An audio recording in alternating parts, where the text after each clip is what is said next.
Bienvenue sur le podcast des Montessori 7, Montessori à la maison. Je suis Anne-Laure Schneider, formatrice Montessori et maman de 5 enfants instruits en famille. Ma mission, c'est d'aider les parents, les assistantes maternelles, bref, tous ceux que dans notre communauté nous appelons des souricettes, à mettre en pratique la philosophie Montessori chez eux, avec leurs enfants ou les enfants qu'ils gardent.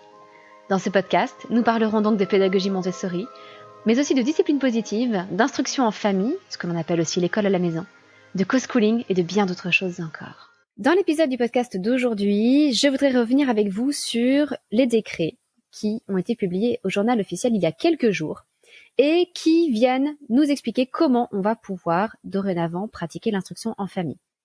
Comme vous le savez, il y a quelques mois, a été votée une loi confortant les principes républicains. Parmi les différents thèmes abordés dans cette loi, il y avait celui de l'instruction en famille. L'instruction en famille, jusque-là, était soumise à un simple régime de déclaration. On envoyait un courrier à la mairie et à l'inspection académique et, automatiquement, on pouvait commencer l'instruction en famille. C'était une simple déclaration. Cette loi a fait basculer l'instruction en famille, que j'appellerai l'IEF tout au long de ce podcast, dans un régime d'autorisation. Donc maintenant, il faut faire un dossier et une demande d'autorisation qui sera ou non accordée par les services de l'inspection académique. Alors, je vais vous donner toutes les explications sur ce qu'il faut faire suivant votre situation. Et, a priori, vous rentrez dans l'une de ces 3 situations. Ou bien, vous envisagez une déscolarisation de votre enfant avant la fin de l'année scolaire, donc avant début juillet 2022. Ou bien, vous ne pratiquez pas l'instruction en famille cette année, mais vous voudriez la pratiquer à partir de l'année prochaine, à partir de la rentrée de septembre 2022. Ou bien vous pratiquez déjà l'instruction en famille et vous voudriez continuer en 2022-2023. Alors, j'aborderai ces 3 cas, bien entendu, mais je vais commencer par le cas le plus simple, à savoir si vous voulez déscolariser votre enfant d'ici à la fin de l'année. Eh bien, sachez qu'il n'y a aucun souci. En fait, jusqu'à la fin de cette année scolaire, plus précisément jusqu'au 1er septembre 2022, le régime est toujours celui de la simple déclaration. Donc, il vous suffit d'envoyer un courrier à la mairie et au DAZEN, le directeur administratif des services de l'éducation nationale, pour prévenir que vous déscolarisez votre enfant et que par conséquent, il sera instruit en famille jusqu'à la fin de l'année scolaire 2022. Je vous incite fortement à demander, si c'est possible, à être contrôlé durant cette période de déscolarisation. Comme ça, si vous voulez continuer en 2022-2023 et que vous avez un rapport de contrôle positif, eh bien l'autorisation vous sera accordée automatiquement. Mais ça, j'y reviendrai un peu plus tard. Dans tous les cas, si vous voulez déscolariser votre enfant entre aujourd'hui et la fin de l'année scolaire, rassurez-vous, vous êtes toujours sous le régime de la simple déclaration. Donc rien de plus facile. L'école n'a pas le droit de s'y opposer, n'a pas le droit de retenir le certificat de radiation qu'elle doit vous fournir. Elle est tenue de vous le fournir. Elle n'a pas de signalement à faire ou quoi que ce soit. C'est de votre droit. Vous avez le droit de déscolariser votre enfant jusqu'à la fin de l'année scolaire sans donner plus d'explications. Ce premier cas est évidemment le plus facile. Deuxième cas, vous ne pratiquez pas l'instruction en famille, mais vous souhaitez le faire à partir du 1er septembre 2022.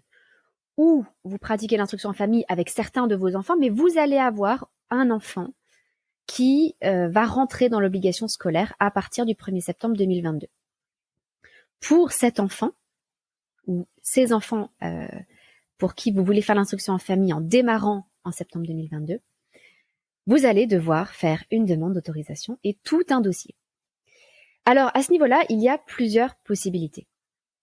Tout dépend de votre situation et de la raison pour laquelle vous voulez pratiquer l'instruction en famille.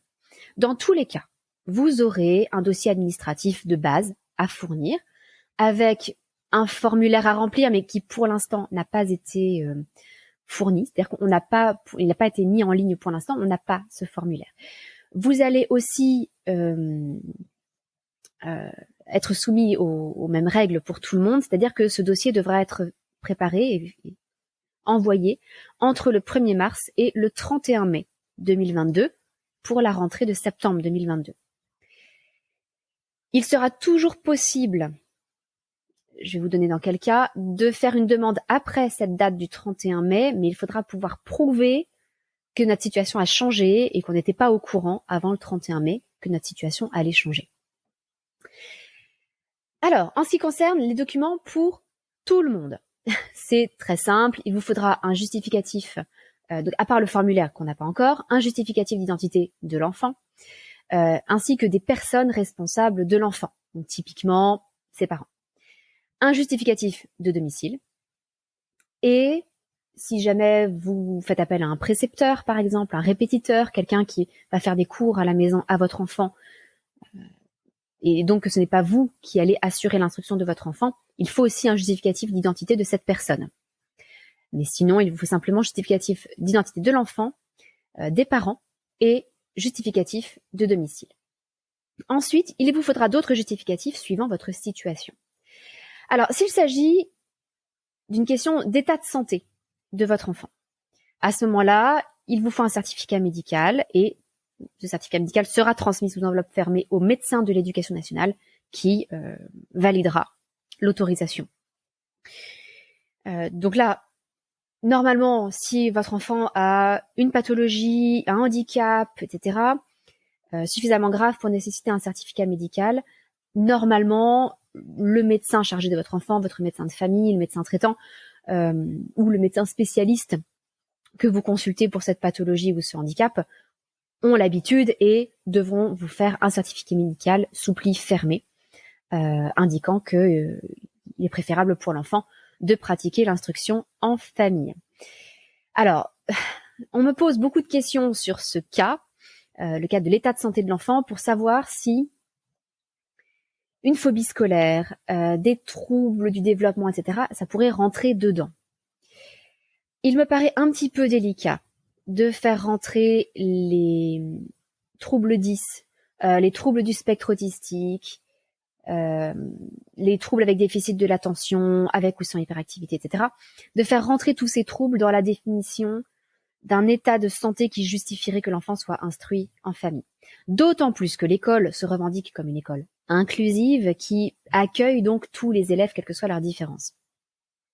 Je pense qu'il faut vraiment que la pathologie soit suffisamment grave et qu'il y ait un handicap pour que ce soit accepté dans ce critère-là par l'éducation nationale. Maintenant, la question de la phobie scolaire est un petit peu différente. Et je pense que pour la phobie scolaire, vous pouvez rentrer dans ce cas-là. Évidemment, il vous faut un certificat médical de phobie scolaire. Vous allez voir aussi qu'on parle de harcèlement, c'est une autre situation. Là aussi, ça peut, du coup, la phobie scolaire et le harcèlement peuvent se retrouver un petit peu dans ces deux catégories de l'état de santé et du harcèlement. Et petite particularité de cette situation, l'autorisation sera accordée pour parfois moins d'un an, parfois 1 an, parfois 2 ans, parfois 3 ans, suivant le motif et l'état de santé spécifique de l'enfant. C'est-à-dire que si on sait que son handicap ou sa maladie vont durer pendant plus de 3 ans et que pendant 3 ans, il ne pourra pas aisément être instruit à l'école, l'autorisation pourra être accordée pour 3 ans. Donc ça simplifie les choses, ça fait moins de démarches administratives.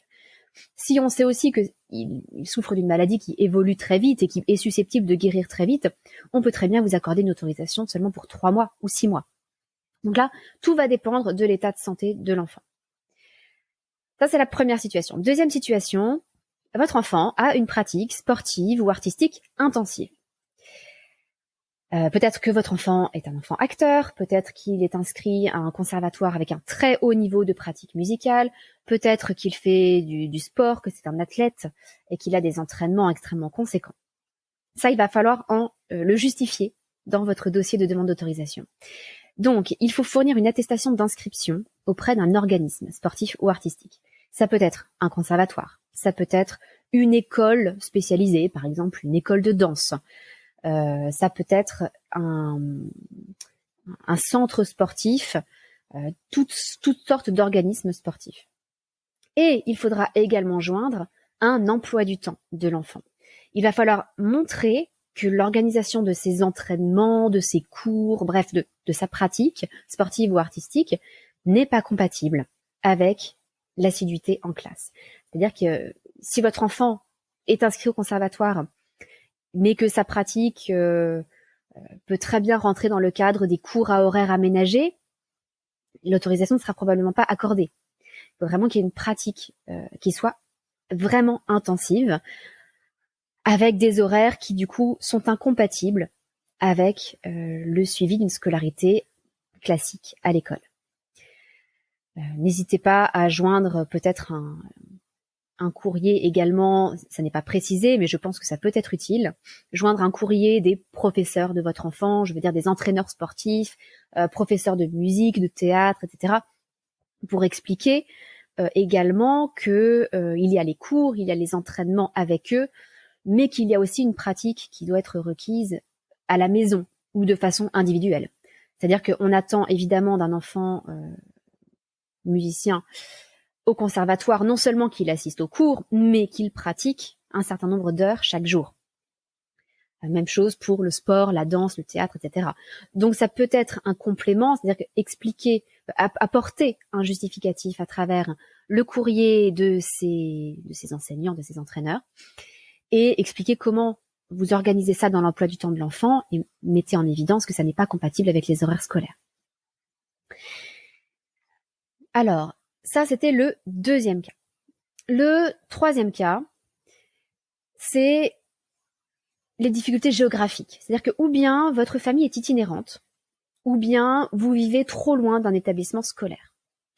Alors, si votre famille est itinérante, sachez que si vous passez de longues périodes dans un même endroit, par exemple 3 mois dans un même endroit, votre enfant de droit peut être inscrit à l'école locale. Donc, je pense qu'il faut vraiment pouvoir justifier d'une itinérance avec pas mal de déplacements, où vous ne restez pas trop longtemps au même endroit, sinon il y a de fortes chances que l'éducation nationale vous dise, eh bien vous pouvez très bien inscrire votre enfant 3 mois dans une école, 3 mois dans une autre et 3 mois dans une dernière. Donc il faut justifier de votre itinérance. Alors là, ça va dépendre évidemment, si vous êtes forain par exemple, ça peut être une attestation professionnelle expliquant votre statut et votre calendrier d'itinérance. Mais vous pouvez très bien choisir d'être une famille itinérante pour le plaisir. À ce moment-là, je vous conseille de joindre un itinéraire prévu. Ça ne vous empêche pas d'en changer, évidemment. On a quand même la liberté de circuler, heureusement. Mais indiquez vos prévisions d'itinéraire pour montrer que ça n'est pas compatible avec l'inscription dans une école, même pendant des plages de 3 mois, par exemple. Et si jamais vous vivez trop loin d'un établissement scolaire public, alors il faut que vous puissiez joindre un justificatif. Alors, évidemment, un justificatif de domicile, mais ça, vous devez le donner de toute façon dans le dossier administratif de base. Indiquer là où les écoles les plus proches. Normalement, vous avez quand même une école de secteur dont vous dépendez, ou un collège ou un lycée, et indiquer votre temps de trajet, que ça n'est pas compatible avec votre organisation familiale. Il va vous falloir donner quelques explications pour justifier de ces difficultés géographiques. Alors, si vous appartenez à ces 3 cas, état de santé, pratique sportive ou artistique intensive, ou difficultés géographiques, vous avez droit au CNED réglementé. C'est-à-dire que si votre autorisation est accordée, vous faites ce dossier entre le 1er mars et le 31 mai, vous recevez l'autorisation des services de l'inspection académique, à ce moment-là, vous pouvez prétendre au CNED réglementé, c'est-à-dire que vous pouvez inscrire votre enfant au CNED gratuitement. Cette autorisation vaut accès au CNED réglementé. Le CNED réglementé, c'est-à-dire que vous pouvez vous inscrire gratuitement. On peut toujours avoir accès au CNED, mais en payant. L'avantage du CNED réglementé, c'est que ça devient gratuit. En fait, ça remplace l'obligation scolaire, c'est-à-dire que l'État est tenu de fournir une instruction à votre enfant gratuitement, c'est l'école libre, laïque et obligatoire. Eh bien, si pour ces motifs-là, votre enfant ne peut pas aller physiquement à l'école, l'État est tenu de vous assurer gratuitement les moyens d'instruire votre enfant en famille et donc de vous inscrire au CNED gratuitement. Ces 3 cas, j'ai envie de dire, étaient peut-être les plus simples. Les familles qui sont concernées connaissent généralement ces situations parce que, comme je vous le disais, c'est ce qui permettait d'accéder au CNED réglementé. C'est déjà documenté. On sait déjà souvent comment s'y prendre pour ces 3 cas-là. Et il reste un autre cas, un cas et demi. Il nous reste un cas et demi. Il nous reste un cas motivé par l'existence d'une situation propre à l'enfant motivant le projet éducatif. Je cite. Alors, là, c'est un petit peu le grand flou. Qu'est-ce qu'une situation propre à l'enfant qui vient motiver le projet éducatif? Déjà, ça veut dire qu'il va vous falloir faire un dossier par enfant. Ça n'est pas un dossier par famille, mais un dossier par enfant. Et il va falloir expliquer ce qui, dans la vie de votre enfant, justifie ou mérite une pratique pédagogique spécifique que vous allez mettre en œuvre dans un projet pédagogique. Et alors pour ça, il va vous falloir présenter un certain nombre de pièces justificatives. Premièrement, une description de la démarche des méthodes pédagogiques que vous allez employer et comment ces méthodes pédagogiques vont vous permettre de transmettre à votre enfant les connaissances et les compétences du socle commun de connaissances, de compétences et de culture.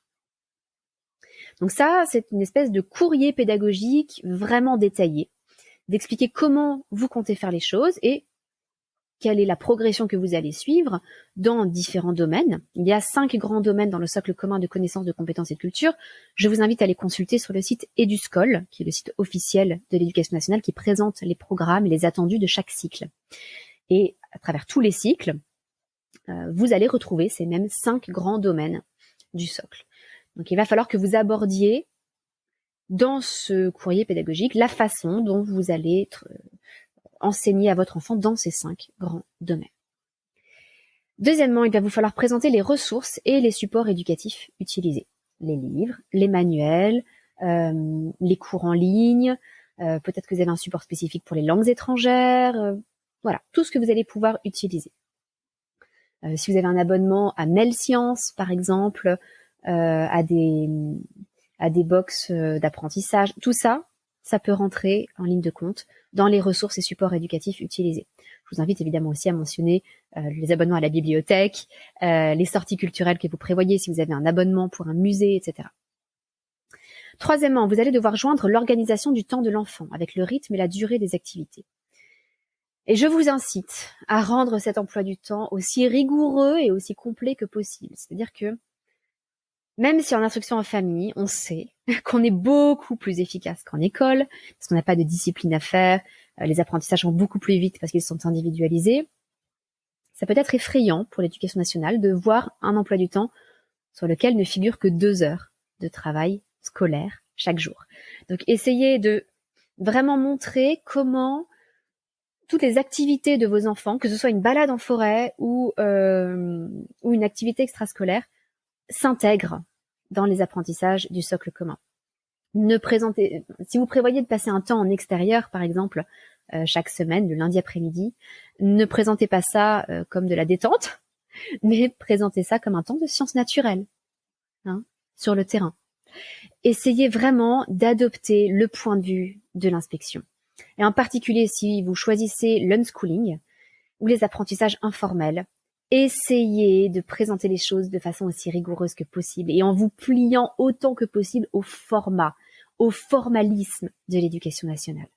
Votre but, là, ne va pas être de convaincre l'inspecteur ou le directeur des services de l'Éducation nationale que votre méthode est la bonne, que c'est ce qu'il y a de mieux pour votre enfant. Votre but est de montrer que oui, vous allez vous plier aux contraintes de l'Éducation nationale et assurer que votre enfant acquiert les connaissances et les compétences du socle commun. Je sais que ça peut être extrêmement frustrant, mais votre but n'est pas de convaincre. Vous savez que moi, je pratique la pédagogie Montessori.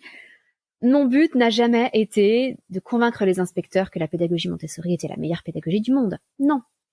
Simplement de leur montrer que par cette pédagogie, j'atteignais les objectifs qu'ils me fixaient pour mes enfants. Voilà.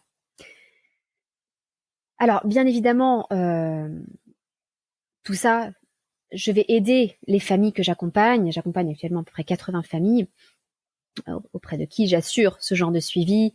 Je les aide à préparer déjà depuis des années leur contrôle pédagogique. De la même façon, je vais les aider à réaliser leur dossier pédagogique. Je vais fournir une base de travail d'un dossier pédagogique concernant la pédagogie Montessori, que bien sûr il faudra adapter pour chaque enfant.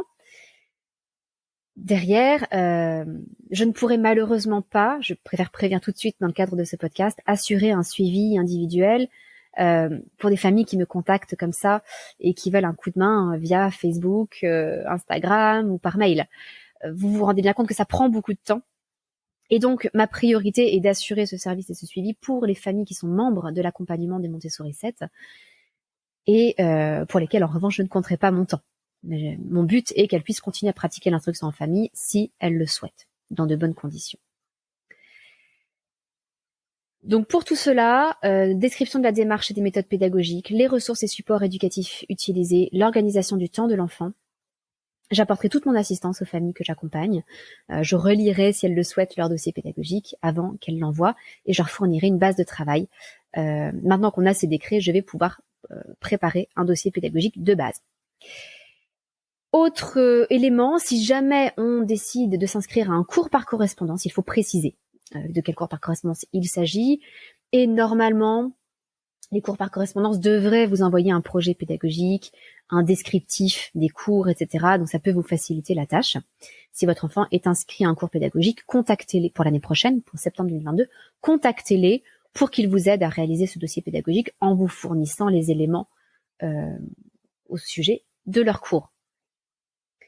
Alors, petite spécificité aussi de ce cas, où tout part d'une situation propre à l'enfant, il faudra joindre un justificatif de la disponibilité de la ou des personnes chargées d'instruire l'enfant. Alors, si vous êtes au chômage, ça peut être montré que ça ne va pas vous empêcher d'être en recherche active d'emploi. Si vous êtes en congé parental, aucun souci. Voilà, à vous de voir quelle est votre situation. Si vous êtes à temps partiel, il va falloir montrer que ce temps partiel vous permet d'assurer l'instruction de vos enfants. Même chose si vous travaillez en tant qu'indépendant. Si vous partagez l'instruction de votre enfant entre les deux parents, par exemple, il va falloir montrer comment vous vous organisez pour que l'enfant soit en permanence avec un adulte qui va s'occuper de lui. Il faut éviter évidemment que l'enfant se retrouve négligé pendant que les parents travaillent tous les deux. Donc essayez de... Alors, il peut y avoir une tierce personne qui s'occupe de l'enfant pendant ces créneaux-là. Bien sûr, l'enfant peut être gardé, comme tous les enfants scolarisés d'ailleurs, mais il faut qu'il y ait un temps suffisamment conséquent consacré à l'instruction chaque jour avec les personnes responsables. Ça peut être vous, parents, ça peut être un répétiteur, ça peut être un précepteur, ça peut être des professeurs à domicile, ça peut être toutes sortes de personnes, mais il faut montrer que les personnes chargées d'instruire l'enfant seront disponibles pour lui. Et il faut aussi que les personnes chargées d'instruire l'enfant joignent une copie de leur diplôme de baccalauréat ou tout diplôme équivalent, en particulier si c'est un diplôme étranger, il n'y a pas de problème, mais il faut que ce soit un diplôme équivalent au baccalauréat. Donc, si vous avez un Abitur allemand, par exemple, ça marche de la même façon.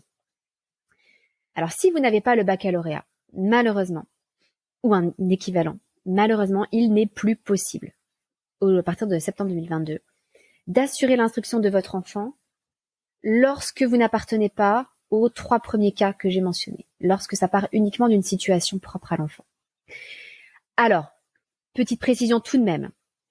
Donc là, je m'adresse aux familles qui comptent commencer l'instruction en famille à partir de septembre prochain, au moins pour un de leurs enfants. Mais peut-être que vous pratiquez déjà l'instruction en famille avec d'autres enfants.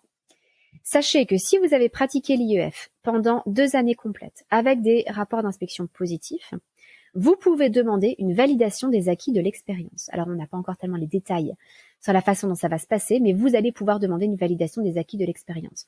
Et on peut espérer que cela devrait vous permettre de continuer à instruire vos enfants sans nécessairement disposer du diplôme du baccalauréat. Enfin, il vous faut, toujours dans ce cas où on part d'une situation propre à l'enfant, une déclaration sur l'honneur des personnes chargées d'instruire l'enfant, comme quoi cette instruction sera assurée majoritairement en français. Bien entendu, vous pouvez inclure une autre langue dans vos apprentissages, c'est même formidable, mais il faut que l'instruction se fasse majoritairement en langue française.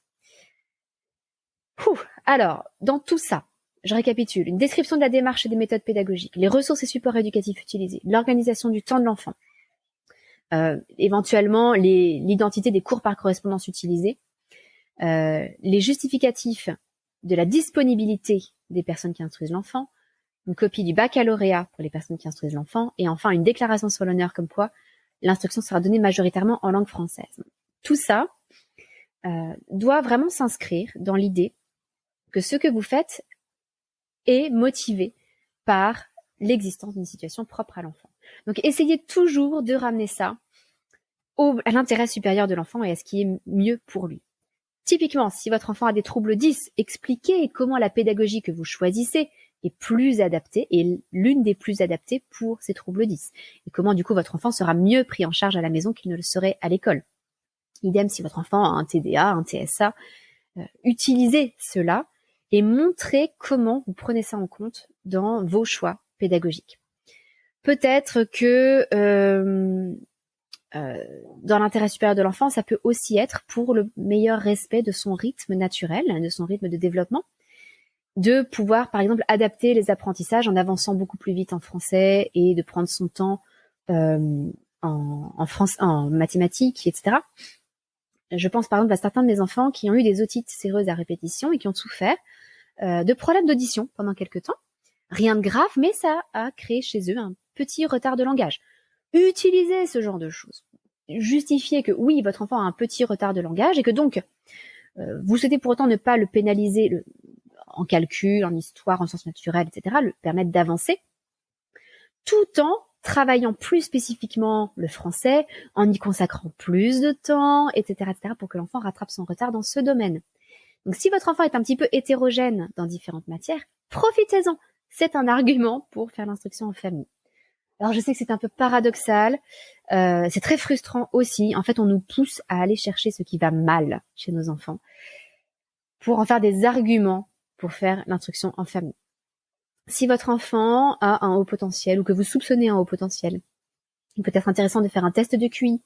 Et en particulier si son QI est hétérogène, c'est une excellente raison, une situation vraiment propre à l'enfant pour justifier d'un enseignement individualisé qui va avancer plus vite dans les domaines où l'enfant est à l'aise et consacrer davantage de temps aux domaines où il n'est pas à l'aise. Vous pouvez aussi évidemment justifier de la situation familiale, justifier, voilà, même nous sommes famille militaire, nous avons dans notre entourage un certain nombre d'autres familles militaires, avec un des parents qui peut être absent pour de longues périodes. Le fait de pratiquer l'instruction en famille peut permettre de rejoindre ce parent, par exemple, lors de certaines escales ou s'adapter au rythme du parent. Un militaire qui part en opération extérieure est absent généralement pendant plusieurs mois et quand il revient, il a une plage de récupération pendant laquelle il est en vacances en fait, donc il peut passer du temps avec ses enfants. Vous pouvez très bien justifier de cette situation pour expliquer que ça permet à votre enfant de suivre davantage, de passer du temps avec son parent lorsqu'il revient d'opération et de consacrer au contraire les périodes d'opération extérieure à un temps d'apprentissage un petit peu plus intensif. Voilà, n'hésitez pas. Vous pouvez aussi avoir un projet pédagogique un peu particulier et exaltant. Vouloir proposer à votre enfant l'étude d'un nouveau pays chaque mois à travers lequel vous allez travailler les langues étrangères, mais aussi le français, le calcul, les sciences naturelles, etc. À vous de voir, mais montrez toujours comment cela est bon pour votre enfant spécifiquement. Voilà, dernière situation, dernière demi-situation, j'ai envie de dire. Si votre enfant se retrouve harcelé ou qu'il est en phobie scolaire, tel que le dit la loi, si son intégrité morale ou physique est menacée dans l'établissement dans lequel il se trouve. Là, la situation est un petit peu particulière. Il faut d'abord rencontrer le directeur de l'établissement de votre enfant, discuter avec lui, voir ce qui peut être mis en œuvre dans l'établissement. Ensuite, vous êtes libre de faire une demande d'autorisation en IEF, même si le directeur d'établissement y est opposé. Mais sachez que vous devez demander à ce directeur un avis circonstancié. Donc, il va rendre son avis sur votre projet d'instruction en famille, peut-être en disant effectivement, dans notre établissement, la sécurité physique de cet enfant est menacée, il est harcelé, nous n'avons pas trouvé de solution, nous n'avons pas réussi à mettre en place quelque chose. Donc, il nous semble qu'il est plus sûr pour l'enfant d'être déscolarisé et d'être en instruction en famille. Peut-être qu'il va aussi dire la famille n'a pas souhaité mettre en place quoi que ce soit dans l'établissement. Il nous semble cependant qu'il y avait des solutions à essayer et donc je suis plutôt opposée au choix de l'instruction en famille. Et vous devez joindre cet avis circonstancié à votre demande d'autorisation. Voilà, donc j'ai envie de dire, essayez de rester quand même dans la concertation avec le directeur de l'établissement pour obtenir un avis favorable. Il y a de très fortes chances que l'inspection académique suive l'avis du directeur dans ce genre de décision. Donc, soyez aussi conciliant que possible avec le directeur de l'établissement pour obtenir un avis plutôt positif. Alors, tout ça, donc c'est à faire entre le 1er mars et le 31 mai, mais si vous découvrez que vous rentrez dans l'une de ces situations après le 31 mai, par exemple, si votre enfant se retrouve harcelé et que vous prenez la décision de faire une demande en juin, c'est possible. Si vous découvrez que vous changez de métier et que tout d'un coup vous allez être itinérant, c'est possible. Si vous déménagez en juin, en juillet, en août et que vous allez vous retrouver éloigné de tout établissement scolaire public, vous pouvez toujours, dans ces cas-là, faire une demande d'autorisation plus tard que le 31 mai. Simplement, il faudra que vous puissiez justifier que vous n'étiez pas au courant de ce changement de situation avant et que vous le découvrez plus tard. Par exemple, que vous avez signé le compromis de vente de ce logement éloigné de tout le 4 juin. Donc, vous ne saviez pas encore le 31 mai que vous alliez déménager. Vous n'aviez pas encore de quoi faire une demande d'autorisation. Alors, je sais que c'est beaucoup de choses à assimiler. N'hésitez pas à réécouter ce podcast, à revisionner la vidéo, etc. Je vous dis que j'aborderai 3 situations. Première situation, vous voulez déscolariser votre enfant d'ici à la fin de l'année scolaire. C'est facile, régime de simple déclaration. Deuxième situation qu'on a abordée dans tous les détails, si vous voulez pratiquer l'instruction en famille pour la première fois pour l'un de vos enfants, au moins l'un de vos enfants, à partir de septembre 2022. Dernière situation, vous êtes déjà en instruction en famille. Les enfants pour qui vous êtes en instruction en famille cette année 2021-2022 seront les mêmes que ceux pour qui vous allez pratiquer l'instruction en famille en 2022-2023. À ce moment-là, il faut absolument que vous soyez inspecté par l'inspection académique cette année. Parce qu'il faut absolument que vous ayez un rapport de contrôle positif. Si vous avez instruit en famille vos enfants en 2021-2022 et que vous avez un rapport de contrôle positif, vous aurez automatiquement l'autorisation de continuer en 2022-2023 et en 2023-2024. Alors, il faudra malgré tout faire un dossier de demande d'autorisation. Attention à ça. Il faudra malgré tout, je le répète, faire un dossier de demande d'autorisation et joindre les pièces administratives demandées, ce qui est demandé pour toutes les situations. Vous savez, le formulaire qu'on n'a pas encore, qu'il faudra remplir, les justificatifs d'identité et le justificatif de domicile. Il faut absolument faire cette demande dans les délais entre le 1er mars et le 31 mai et joindre le rapport de contrôle positif. Alors, si vous ne l'avez pas encore, attendez peut-être jusqu'à fin mai, demandez peut-être à votre inspecteur de se dépêcher de vous l'envoyer. Et puis, si jamais vous n'en avez toujours pas au 31 mai, à ce moment-là, je vous recommande de préparer quand même un dossier général, on va dire, avec des documents pédagogiques, comme si vous étiez dans le cas numéro 4, le cas d'une situation propre à l'enfant.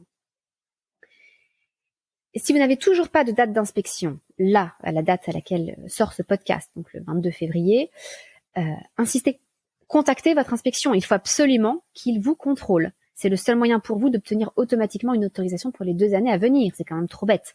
Alors que sinon, vous n'êtes sûr de rien. Alors, la loi semble dire que si on est inspecté et qu'on a un rapport positif en 2021-2022, on a automatiquement l'autorisation pour les 2 années qui suivent. Il me semble tout de même que la logique légale voudrait que si vous êtes inspecté à nouveau en 2022-2023 et que cette fois-ci, le rapport est négatif, il va y avoir un second contrôle.